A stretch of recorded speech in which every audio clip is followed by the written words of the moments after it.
So here we are in a system not designed for women, not designed for millennials, not designed for inclusion. A system that is finally changing. Let's get familiar. Let's talk about business. Let's talk about lifestyle. Let's talk about womanhood.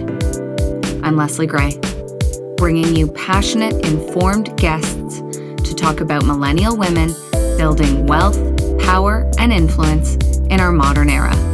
The future for women and wealth is brighter than ever.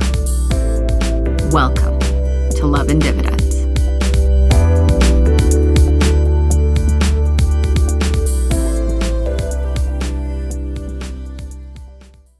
Check in on your extroverts. It's something I said in the very first episode. We had just gone into lockdown here in Ontario, and I think for a lot of North America, it was April 2020. What a time. And I mentioned it because in that interview, I was talking to two introverts, and they were sort of enjoying the time and space alone. And the image I said about myself and what I was feeling was that I was like at the window looking outside like, what's everyone doing? What's going on? What's happening? Now, a year later, I'm in a totally different headspace. It's, for me, and I'm sure for all of you, been a year of true ups and downs. There have been things that have been absolutely devastating and rocked the foundation. I don't want to be dramatic. Oh, wait, yes, I do. That's the whole vibe of this podcast. Back to my rock the foundation of everything I knew to be true. Really, in what felt like one full sweep, kind of everything I'd planned for myself, everything I loved, felt like it was taken away. And I'm sure I'm not alone in feeling that. Because this is a virus, for some people it's meant loved ones being taken away. For some, it's just meant the lives we've created taken away. For some, for many, it's meant jobs and security taken away. There has been a lot of loss. And there's been a little bit, a sprinkling, a sweet wine at the end of a meal, if you will, of gain. One of the big wins, and we always ask our guests about their silver linings of this pandemic, appears to have been connecting with people you wouldn't have otherwise. This podcast is the best version of that for me. I have had the privilege and pleasure of meeting so many phenomenal people that perhaps I wouldn't have connected with, because it's a lot to plan a coffee or a meeting, to take a lot of time out of your day to meet with someone. And now that we're all so comfortable and a little bit fatigued by Zoom, Teams, FaceTime, all of these video connection devices, in some ways it's a lot easier to meet with new people, to connect through those mechanisms. I do really miss the in-person contact, but I'm so grateful for being able to do so much of this remotely.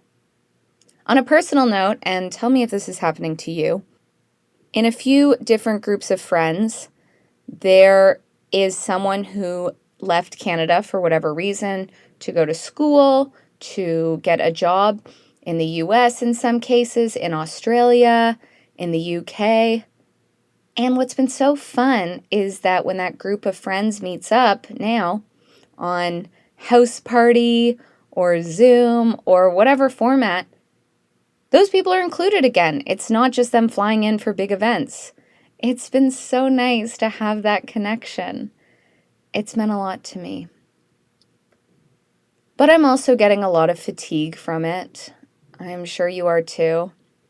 The metaphor I've used is, might not be as PC, but I'm a big meat eater. I know, it's terrible for the environment, but I love me a steak. And it feels like someone's been like, here is a tofu steak. You really can't tell the difference. Just try it. And I'm like, ew. Like, that's how Zoom feels compared to being able to see people in person.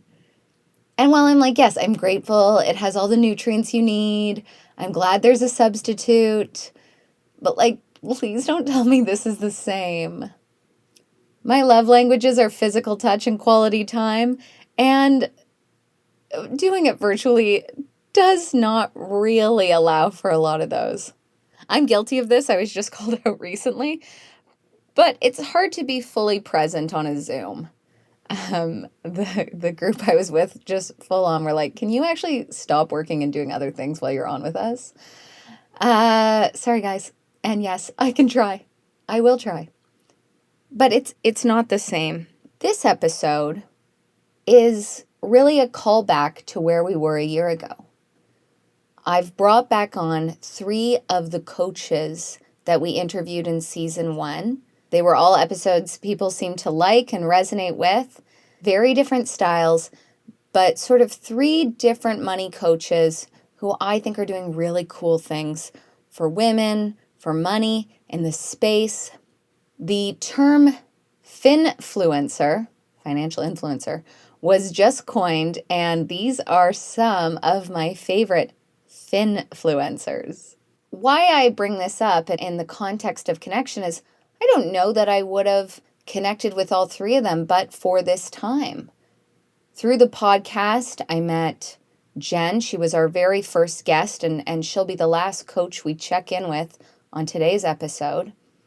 And it was fun to do a full year later circle back to see what she's been up to. She's been really building and growing her program, and what she saw in 2020, which was an insane year for the market. Danielle is back as well, the financial empowerment coach. Her and I met at an event that I just happened to stumble upon in the fall of 2019.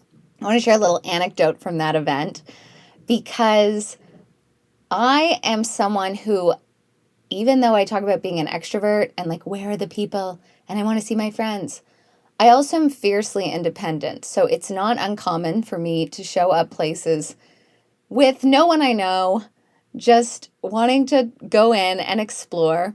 So I went to this event solo, and what I also like to do, especially at women's events and room full of women, is I usually sit at the front. Now, anyone who went to school with me, law school, engineering, even high school, will be like, that's not that weird for you. You are just a keener. The image coming to mind is the Friends episode with Monica at the front of the classroom, putting up her hand, being like, I know. I may have had a bit of that vibe, not gonna lie. So I was sitting at the very front, and my favorite thing about doing that is it gives permission for other people to move forward. Don't you think it's weird that at conferences and events, everyone comes in and sits at the back? And I may allegedly have been known to arrive at things a little bit late. In fact, if you listen to last week's episode where I talked about my workout partner, she corrected me. I don't even know if I knew this. After listening to it, she reminded me she would set up a spot for me in these classes. They're limited in numbers. She'd like lay out if a mat was needed. She'd like get weights for me. This is a true friend, by the way. I'm like almost going to cry talking about this. Anyway, so she'd set up a full spot, and the instructor would come and would say, like, is Leslie actually coming? If not, you have to forfeit this spot. I didn't really know this was happening. And she'd be like, yeah, Leslie's on her way in. And I'd arrive with the big venti cup from Starbucks. Brene Brown tells a story of her daughter, and it's like the marbles in the jar story. Tell me if you're familiar with this. Her daughter talks about how in the classroom, the teacher would like put a marble in the jar when good things were happening or take one out. And at the end, I think they got like a pizza party or something fun. And Brene's like, hey, that's how friendships work. Like, that's how trust is built. Like, marbles in, marbles out. And her daughter was like, she was talking about friends who are like nice to her daughter and friends who maybe don't show up in ways needed. And her daughter was like, you know, I have this friend who always saves me a spot at lunch, and like, we'll move over and share half a hiney when I come to lunch. And Brene was like, that's huge. That is a marble jar friend. So I have my marble jar friend. saving me that spot. Again, notorious for being a little bit late. So this is why I totally understand and accept the fact that at these events, a lot of people are at the back. Sometimes that's where I like to be because then I can kind of sneak in, not make a spectacle of myself. But at this financial event, I was, in fact, I believe early. And if I'm early, I like to park myself right at the front. And here's what happens when you sit at the front. This is my little PSA and perhaps a personal challenge to all of you. When and if we ever do get to go back to doing these things in person, which I think we will. As soon as I do that, I notice other people moving forward because suddenly they don't have to feel like they're the closest to. It almost creates like a boundary, if you will, like a perimeter where they're like, okay, now I'm not taking up the most coveted space. I'm in the second most coveted space. So then they go sit in the second row. And then the other thing that happens, and this happened at this event, is people will come up to you and be like, oh, are you involved? Like something about you must be such that you are so confident to sit up here. Like this is a little life hack, but it kind of makes you seem way more important than you are. My answer is no. I didn't know anyone there, but I was keen to learn and I was excited about the speaker, Danielle, Alexandria, who you will hear on this episode. I love her mix of sort of energy. She is a trauma healer and then has 12 years in the financial industry. So that combo is really interesting. And I just love chatting with her. I mean, we could chat all day. And then the very first coach you're going to hear after her episode on season 1, after it recorded, we listened to it and we're like, this is really the vibe of the podcast we want. Her name is Anjali, Dahlia Wealth, and I love seeing what she's been doing. She's been really building up her brand, and she's just really outspoken on a number of other topics that I'm just really here for. So I hope you enjoy. We're going to start off with Anjali and then move on to Danielle and Jen in this cute little callback, checking on your friends, call them up, see what they've been up to in the last year. In some ways, it feels like just yesterday since I chatted with them, and in many ways, it feels like an entire era ago because of how much has happened in the year between 2020 and now. I hope you enjoy. Welcome back to Love and Dividends, Anjali. Hi, thank you. I'm so excited that you invited me back for a second round of chit chat. I'm really excited to talk about the work you're doing, especially because timing wise, when last we spoke, it was either March or April of 2020. So the market had just taken a huge hit. We all had been quarantined. The concept of working from home was new to a lot of us. Now we're almost a year later, and I'm so curious to hear what's happened both with you personally, but especially with your clients. So I had a huge influx of new students at the beginning of the pandemic. It was a pretty big year for us. A lot of people are all of a sudden working from home. They had more time on their hands to do things like online courses, which is what I give. The market had just crashed. A lot of my old students, I invited them back to a coaching call, kind of like rounded them up. They looked petrified. But I said, do not change anything. Okay. I'm not changing my coaching, my guidance for you. We need to stick with the program. Okay. Especially in times of turmoil, like after a market crash, like we saw in March, that is where having an external party telling you to stick with the program is useful. So as far as I know, my students stuck with the program. And then we had onboarded a whole bunch of new students in April. That's fantastic. Tell us a little bit more about your coaching program, which is called Dahlia Wealth. Why did you create this? And who is the target audience? And you've alluded to this a little bit. The name of my business is Dahlia Wealth. The first I heard the name Dahlia, it was while I was playing soccer. I played soccer from a young age. One of the girls on an opposing team, her name was Dahlia. And we knew her name because she was just so phenomenal at the game. She just blew everyone out of the water. When we played her team, We knew her team as Dahlia's team. That's how good she was. And so for me, the name Dahlia has always represented excellence, perseverance, and just blowing your competition out of the water. And in this case, the competition is not other coaching programs or other, investing programs. It's really the system, a system which holds women back from truly growing their wealth. Say more about that. I'm writing down the system is the competition. There's a reason why my program has been so successful. Women have, not been successful in learning how to invest. Often, a lot of times, my students come with a money mindset that's not helpful. This is a systemic issue. A lot of women feel ashamed and deal with these feelings privately. But if everyone or most women feel some degree of this, there is a problem in our system. And part of the reason is that the financial system is run by men for men. It wasn't necessarily, they're not trying to keep women out. It's just that representation matters. Representation matters.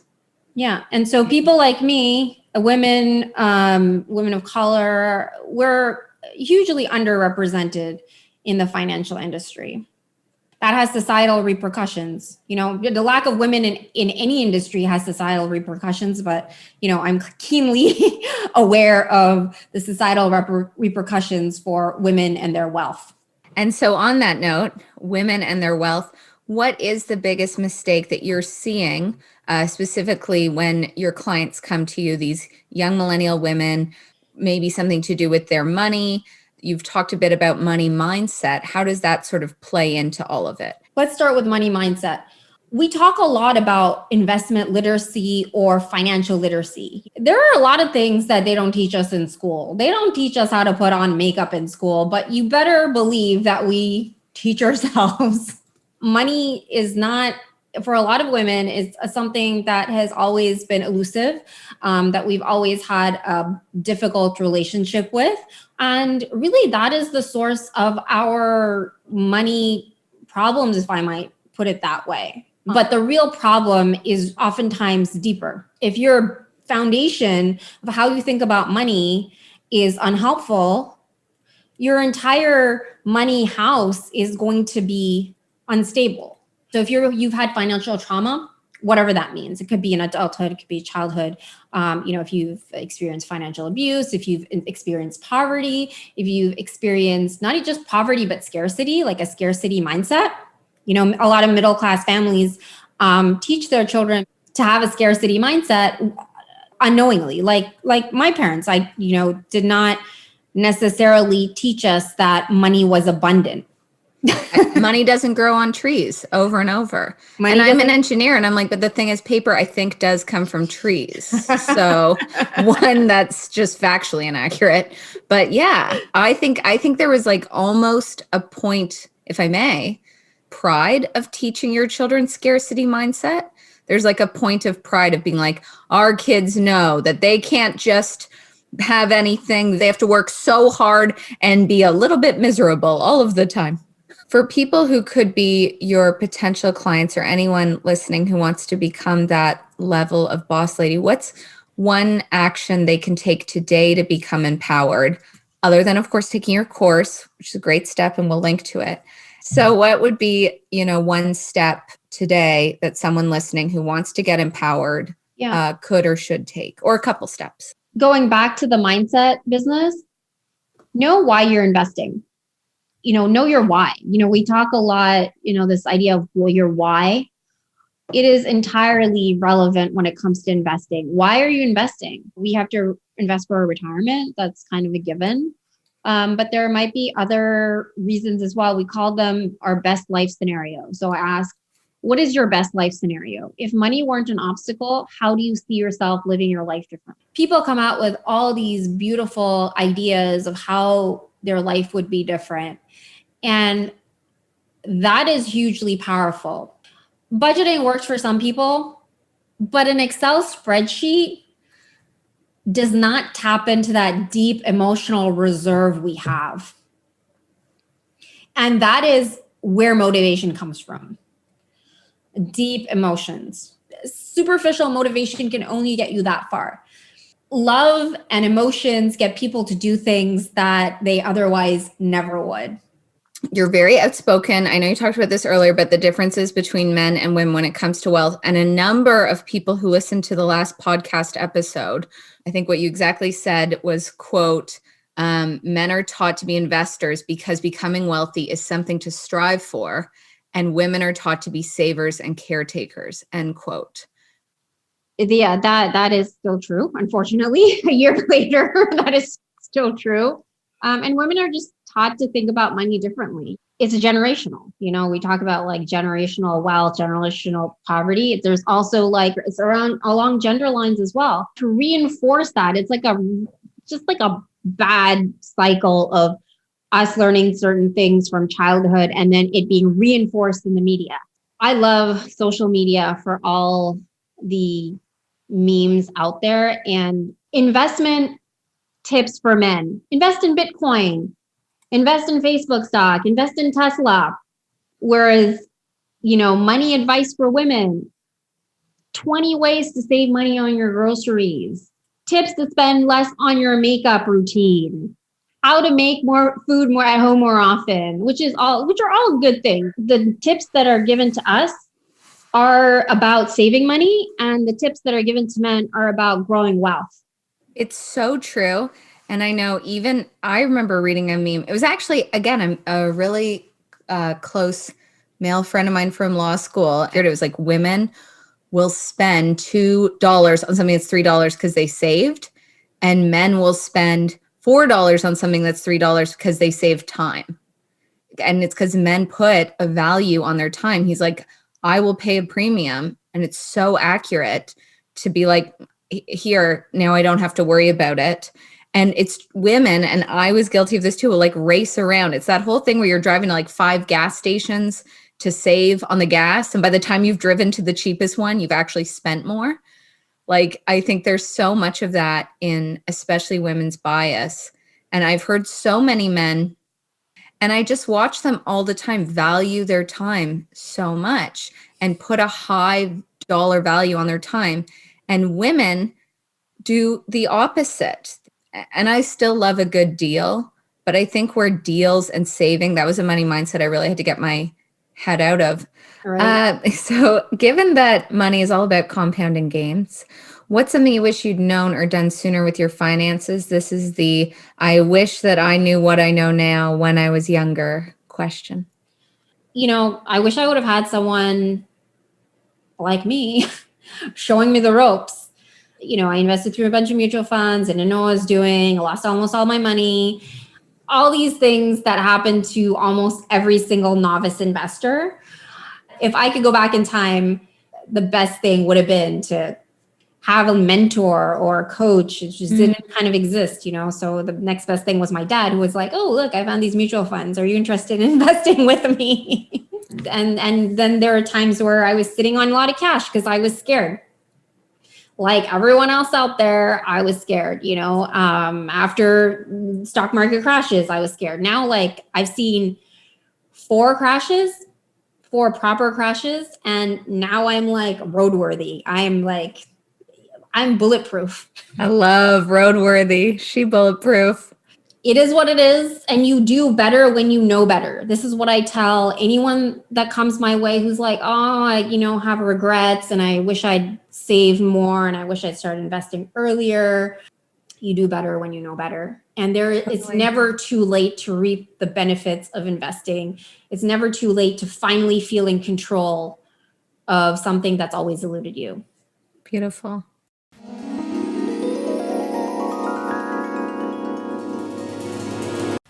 What's your money win? We love saving, investing, or spending money in a way that feels like a win.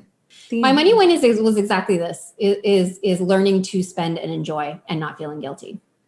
And I'll tell you why. Tell us why it's a win, and why our listeners should learn to do that. I meditate, and it's like it comes from a Buddhist philosophy. In Eastern philosophies, believe that money is energy, and it needs to circulate. If it stagnates, the kind of flow of money into you is going to stop because you're like holding it up. money needs to flow and you need to spend it. You can't just hold on to it. When you let money, leave your bank account and spend money on things you enjoy and appreciate, it feeds into the abundance mindset. I That's don't need hot. I like that. permission to spend this money.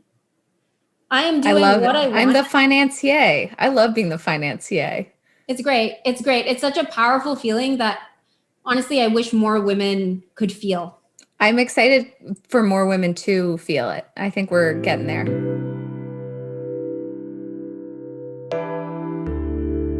Yes, yes, yes, we are getting there. More women are becoming financially empowered.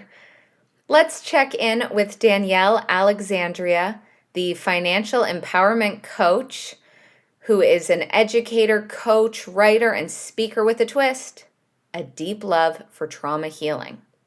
She worked for 12 years in the financial industry, and she knows that far too many of us feel stuck after going after our dreams because of our emotional struggle with finances. Here's that conversation.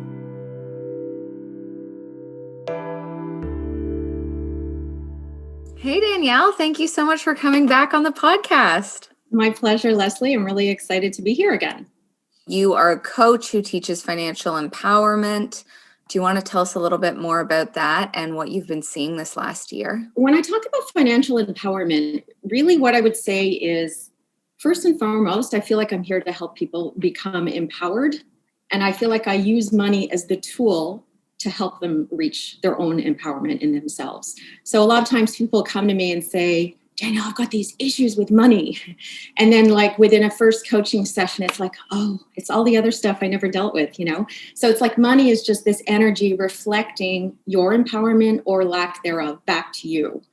Working with clients, it's a lot of, facing ourselves and some of the uncomfortable feelings that maybe we've pushed aside or distracted ourselves with through various means. If we think about like, what is money? What's the energy of money? I would say it's really freedom, power, and security.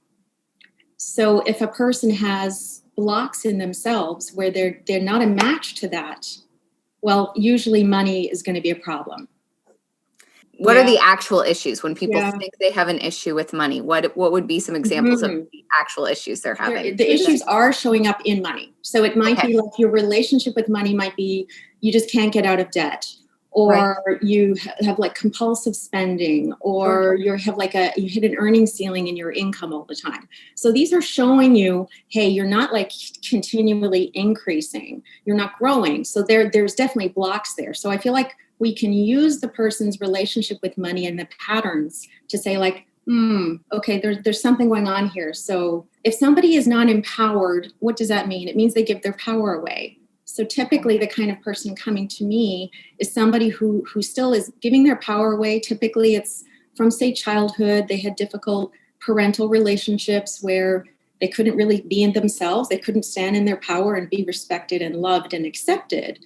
So because a child has a drive to be accepted and loved, we give our power away. We don't own ourselves. It's biological and it's unconscious. And then this stuff gets buried. We develop codependent patterns. Yeah, it's really deep, right? I'm like, I just need to get out of debt. You're like, here's the thing. Yeah, so it's really about like feeling the pain of how you felt as a child, because those feelings don't just disappear if you don't feel them. They sink into the subconscious and then they're like trapped in the body energetically. So we got to like feel the energy to release it. And it just wants to move, it's not good or bad. It's stuck energy. And so as we release this, and it could take a person decades to be ready to feel it, like it's not like you can just go, yeah, I'm going to feel my stuff and like I'm going to be wealthy in a year. Just like it doesn't work that way. It takes as long as it takes, depending on the experiences you had. There's a great quote, the universe abhors a vacuum. So now the space can be filled with more positive things because you took a little bit of your power back. So maybe something is going to show up externally in your life to reflect that you've done this work. And it might be money. It might be you just feel like stronger in yourself. You can assert your opinion without like, oh my God, what's going to happen? I'm going to be rejected, So that's empowerment. You like literally regain the energy back in your body and in your field that you've been giving away to other people. That's the work. The work. The work. Do you think a lot of it stems from fear of rejection? Just you mentioned it once or twice, and I think that could be a very common one. Do you For think that's sure. I related think it's fear of loss, like what is the biggest fear? Well, a lot of us are afraid of death, but we're also afraid of loss. And so but that's also a great motivator, I read another great quote that we don't come here with wings, we come here to grow them. So life is challenging, and eventually it's about the courage to face what we've avoided, and we've successfully avoided through so many means. So this is also what makes money interesting, because a lot of people use money as a way to avoid their stuff. I'll go spend something, retail therapy, right? Retail therapy. And then, great, now I can avoid my stuff. I get a hit of dopamine, pleasure. And then if we're still caught up in the conditioning of status and material things, that's another hit. So you can see how these patterns have a lot of rewards, so they're hard to break. And eventually you can't stay in that any longer. Like it's too painful to remain in your stuff. And it's less painful to just take the risk to let me go there and just see. And then you let a little bit go and you go deeper and deeper and deeper.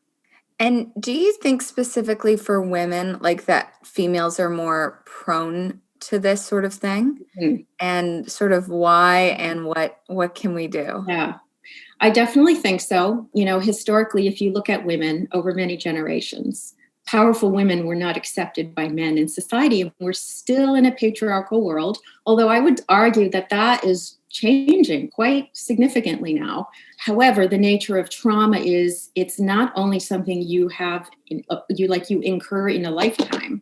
You also inherit it through your parents' genetic material, your DNA. Whoa. Yeah. That shocked me when I saw that, but it made a lot of sense. We think, okay, I gain these physical characteristics and I have these kind of personal characteristics of my mom and I'm like my dad like this. It's a transmission of genetic material, but what's also in those cells is unhealed trauma that's been stuffed down. It's been proven. And it tends to show up 2 generations later. So you might not have your parents' stuff, but you might have their parents' stuff. So it's coming at us from all kinds of places, and a lot of it's unconscious. So there's a lot of work we have to do to heal this. So how this ties to women, I think a lot of us are doing the work, I think, en masse. This is the first generation in history that's doing this true deep healing, of we were burned at the stake when because of our femininity and our intuition, please, and a lot of us are reclaiming our voice and speaking out when that would have got us killed 200 years ago. It's almost about your baseline beliefs about abundance. And it's not just money. Abundance is more than money. And we can talk about that, but just related to money, if you believe in scarcity, then there's only so much to go around. You almost have to hustle, because hard work is the way you will bring in money, making it happen. If you don't make it happen, the money doesn't come in. So whatever, this world is, whatever you believe in is what your experience will be. That's how it works, right? We're computers programming our actual lives. So it's also important to challenge the conditioning around that, right? And actually look into the nature of abundance and look into the nature of money. If you understand a few concepts, you would know that's completely false.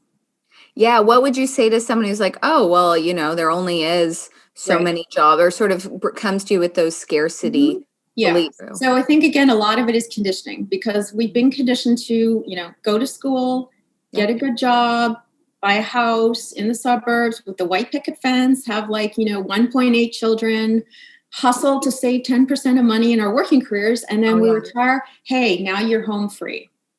And does that sound like a life you want? No. But something happens to us when we're conditioned to believe the money's going to come through our job. Some elements of that are great, but you know what? In practice, I have to say, I find most people in that trajectory so stressed anyway. I think of that as an older view. I also was but you're miserable. They were speaking to it from a place of being and now I'm so happy. And there are people who speak that way too, who are put away a little a year. I'm so happy I did this big savings. I'm not trying to write off all those tips. And I know other people like that are I'm really glad I did this early in my career, or things like that. But I find a lot of those narratives come from someone who I'm you are just miserable. Yeah. And they often are like, I should be getting more, but I'm not because I was kind of screwed over. Right. And, I just don't want that happening to you. Yeah. So follow what I did, which Yeah. I got screwed over by. So it doesn't happen to you. It's the logic. I was like, I'm not, this isn't computing for me. Exactly. So I love that you question that and you're like, you know what? That doesn't sit right with me. And that's what each one of us has to do. Again, our beliefs do program our reality. Yes, they do. And so this also ties back to having one job. Well, I don't have to challenge my beliefs because I have essentially created a belief where all my money is going to come through this one income. And that's what I get. But if I'm over here in abundance and I'm literally, hey, universe, I'm open to however you want to bring it to me. It could be through work. It could be through a human. It could be through another opportunity. It could be who knows? If I'm open to all of that, I will receive your goodness in any way you want to deliver it to me. One of the things you said in the talk I attended was that the average, I think, millionaire has 3 streams of income, and the average billionaire, or maybe I'm getting these wrong, had 7. All of these people are on this trajectory of multiple streams, starting with at least 3, and the wealthiest with at least 7. That was a mind shift for me. Yeah, for sure. Right. So it's like, oh, how many do I have? I mean, you're only hearing about it once they're a smashing success. Right. But they've had those habits for decades. There's also this belief of the overnight success. But we also know it's been debunked. The overnight success takes 20, 30, 40 years. We know that's true. It's not overnight. There is no overnight success. It doesn't work like that. Right. Mm-hmm. Right. Yeah. Especially because, actually, to your point of winning something, I also think it's so fascinating that most lottery winners lose all their money right away. Yeah, the statistics are that within 5 years, it's all gone. And they're more unhappy after they've won than before. And why is that? Yeah. Because they were hoping they had this dream, the money was going to solve that void inside. And then when they get the money and it doesn't, the one fantasy they've been holding on to has smashed. Now what can they hold on to? And the money's gone. I could talk about this forever, as obviously could you. Thanks for your wisdom. Thanks for teaching financial empowerment from this place. It's okay to take it slow.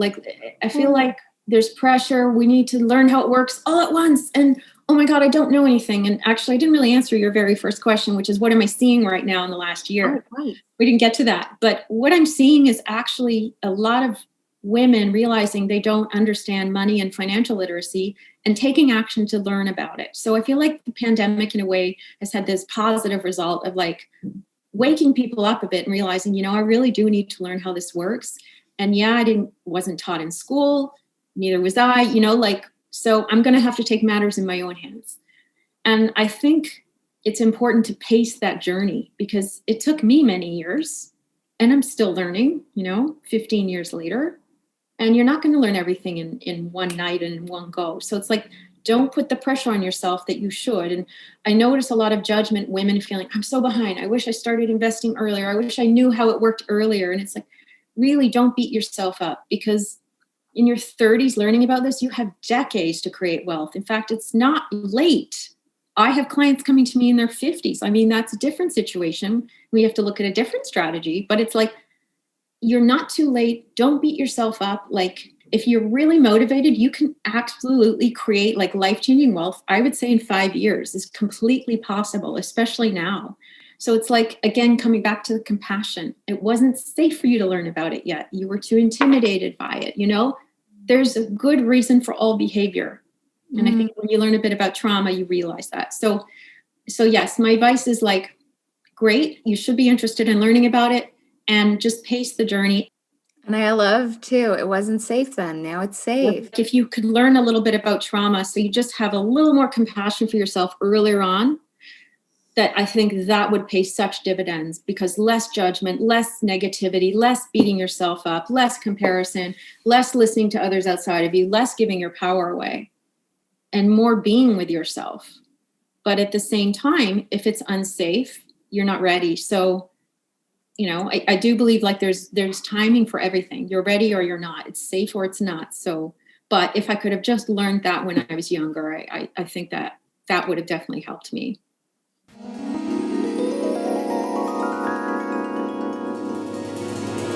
So Danielle, what is your money win?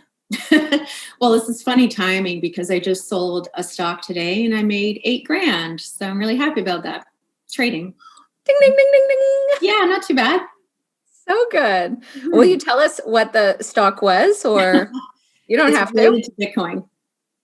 Crypto. Yes, this is a hot topic. So also highly risky and speculative and not for everyone, and you need to do your homework. And I'm not endorsing or recommending anything. Fair enough. But it's not where it was in the beginning. I think, it's something that's going to be here to stay. This is what the people coming on this show have been saying. So you're Yeah. very timely. Thank you again so much for coming back and for all of your wisdom and for your renewed commitment to this spiritual growth. Thank you for that. Wow. Thank you so much for having me. I loved our conversation and just such a pleasure to engage with you and co-create the show. Thank you. On that note, let's take a quick break. We'll be right back. Do you love our podcast art? I'm actually obsessed with it. It was created for us by a very talented local artist right here in Toronto named Claire Fang. And due to popular request, we're making it available to you. Check out our website, loveanddividends.com, to get your very own custom Love and Dividends swag. So, even as the host of a financially focused podcast, I am constantly confusing these financial terms. What I did for myself was create a handy little cheat sheet to keep everything clear. And now I'm sharing it with you. I hope it will be a helpful tool as you tune in regularly to our show.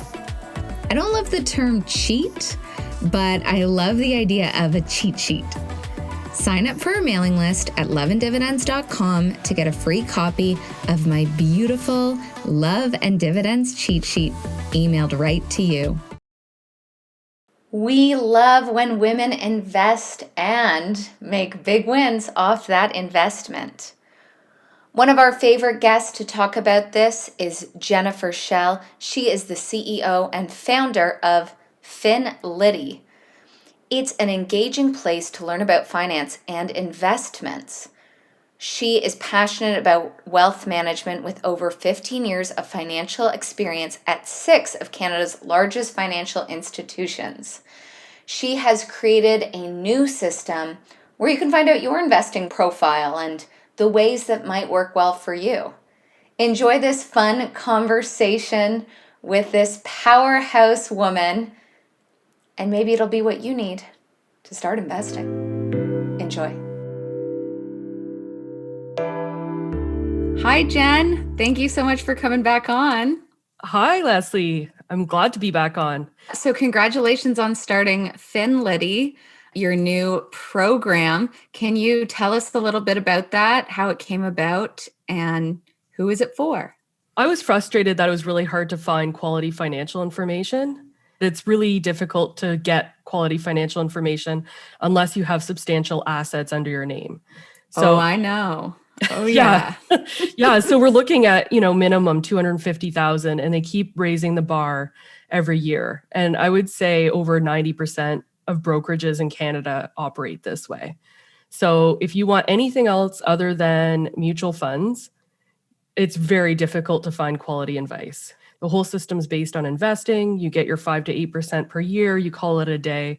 It's all like that. So if you're into trading, there's basically very little resources for you.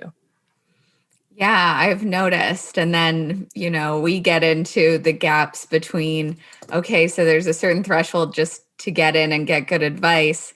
Not only is it a numerical cap, but then we look at sort of all the people excluded. And there's definitely a gap for women. There's definitely a gap for a number of other individuals who don't meet that threshold and also don't typically in society meet that threshold. So it keeps getting worse. Or the flip is, if you have that money, it just keeps getting better. So yeah, FinLitty is to make financial information accessible to everybody. And there's a strong emphasis on financial literacy. Sorry to interrupt. Is that why it's FinLitty, like financial literacy? Yes, you got it. Okay. It's like #FinLit. Cool. Oh, yeah. Ooh, I like that. And so the Finlitty, if you're part of the Finlitty, then you're a member of woke, financial aware people. I'm going to explain it so that you can figure out your own strategy, because it's not an all or none strategy for you. Like, you can't follow Warren Buffett and expect to be Warren Buffett. You need your Leslie method. You need to find your process and identify what that is for you and how involved you want to be in the market. So, and that's really missing. And that's what I want to make it fun. There's a little gamification with incentives to motivate people through intrinsic motivation, which is something we're studying, so that you can be involved in the process and, make it your journey and make it a positive journey to be investing in the stock market, whether it's trading or investing. And that's what Finlitty does. It's to make it accessible. Okay, talk to me about intrinsic motivation. What does that mean? And how does that fit into this? So this is a cool concept. I've never experienced intrinsic motivation until this year when I started my accelerator program with Founder Institute, which is based in Silicon Valley. They had a joint program in Toronto. And what intrinsic motivation is, it's almost like you feel like you're high on life.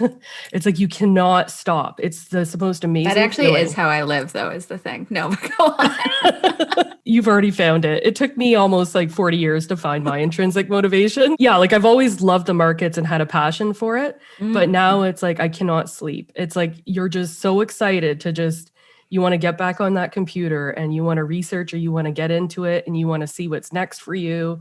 What can you do today? And you accomplish these goals, and then you want more challenging goals to accomplish coming from within. So there's this other motivation that's caused by fear. That's essentially what's very alive in our society today. They motivate you by fear. You have to do it. You feel terrible about it. You don't know why. You feel stuck, but you keep going because you have to put food on the table. And that's another form of motivation that I think is very toxic. And that's the one you want to stay away from. Jen, I was just thinking about this literally last night, how a lot of financial education comes from parents and families and your money mindset. And I thought, I don't think I know anyone, myself included, who learned finance without at least a sprinkling of fear. Like when I talk to my friends, when I think about my own experiences, it really was, you need to get a job, you need to save, you need to not overspend. All these fear-based stories of like, look at this person, they blew all this money on a boat and now they're doomed. There's so many messages. They're the right message, but the wrong approach. It's always has this like almost tone of fear of like, you need to do it, not because it can be fun and you can enjoy it. And it's almost this like, if you don't do it, then you'll be destitute and it'll be your own fault. How do you get me out of my fear mindset into intrinsic motivation without giving away, of course, the special sauce of being fin-lit, being a woke financial person? So that's a good segue into our personality profiles, which we call investor profiles. Yes. So I've developed a questionnaire along with Dr. Stefano Di Domenico from the University of Toronto. He's a behavioral psychologist. And together with my industry knowledge of being in wealth management, we've come up with a series of questions.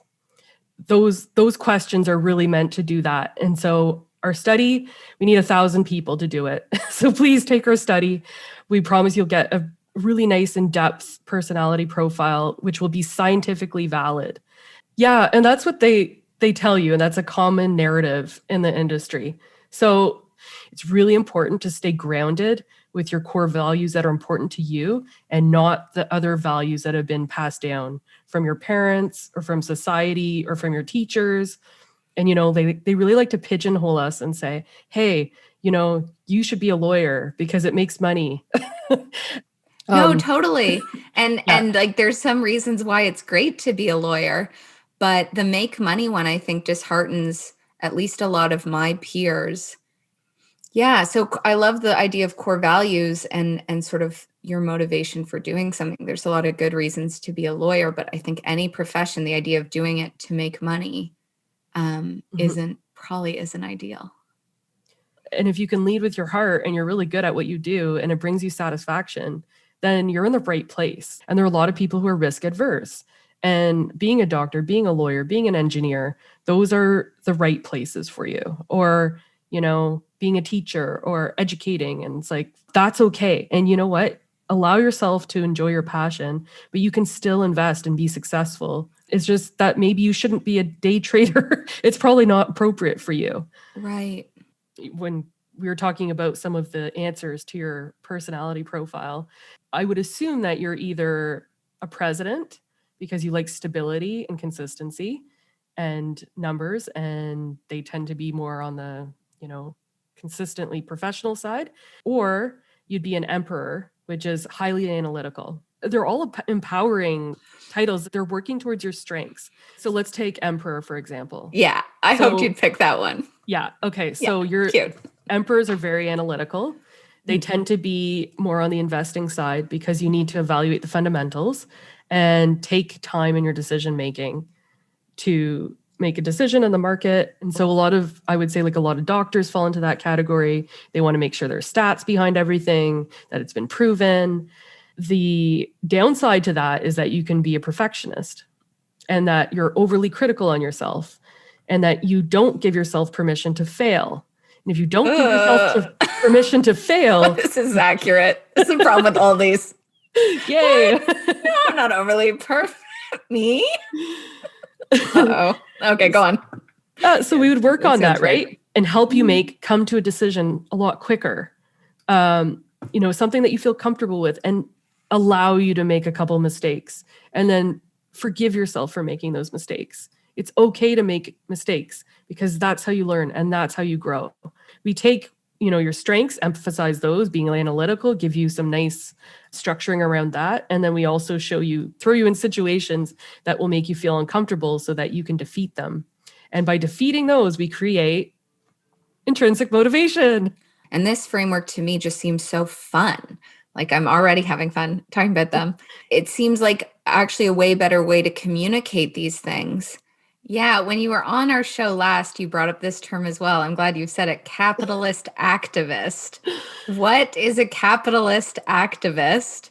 And can you talk to me a little bit about what capitalism means to you? Because I have to say I had some inherent biases, as many people did. I went to a law school with a huge emphasis on social justice and equality, which I'm also really into.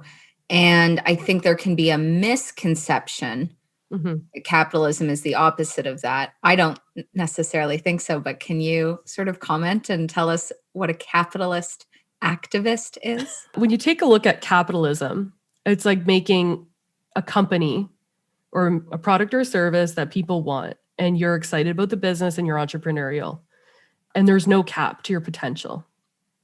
So that's capitalism in a nutshell. And then you make jobs for people, you employ people, you get the economy going.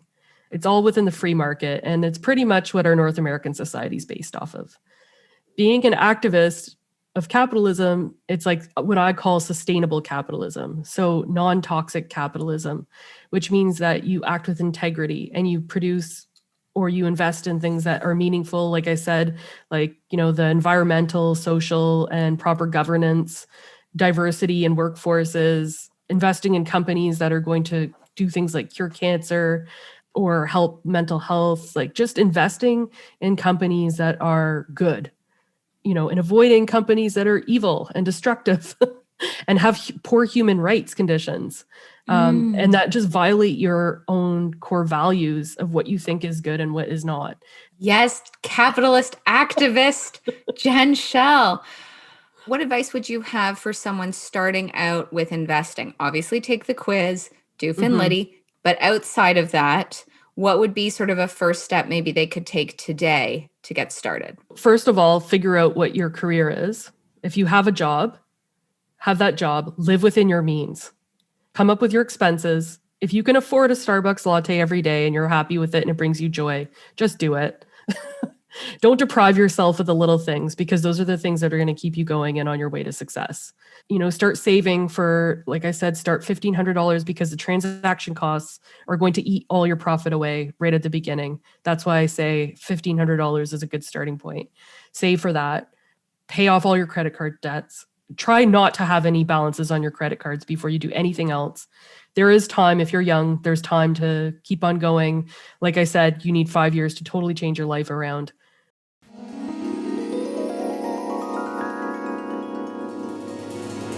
Do you have a money win for us, Jen? Yeah, and this is a mental money win. So earlier this year, I was obsessed with She-Ra when I was a kid, the She-Ra action figure series. She's like, was pretty much the only superhero when I was a kid. And I thought she was great. And she like just inspired me in so many ways, and all of her friends. There's like a little bit of a lack of diversity on her friend circle, but that aside. Very 90s. Very 90s. Yeah, actually 80s, 84. Oh, yeah. Sorry. So I bought the whole collection in the boxes, and this makes me very happy. And every day I look at She-Ra and all of her friends in their superpower uniforms, and I get inspired to just tackle and be an inspiration and do what I'd love to do and help people out and save the world. So, you know, You're a princess of power is what I'm seeing come up. Yes. I love her. Thank you so much for coming back to Love and Dividends. Oh, you're welcome.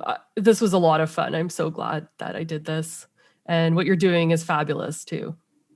Well, thank you very much. And we'll leave with Love and Dividends as always. Thank you so much for listening to the Love and Dividends podcast. Please subscribe, share, and rate us with 5 shining stars on iTunes. It really helps us rise in visibility to reach more listeners like you. To find out more, check out our website, loveanddividends.com, our Instagram @loveanddividends, or email me, leslie@loveanddividends.com. This episode was produced by Holly Dodson. Until next time, I'm Leslie Gray, signing off with Love and Dividends.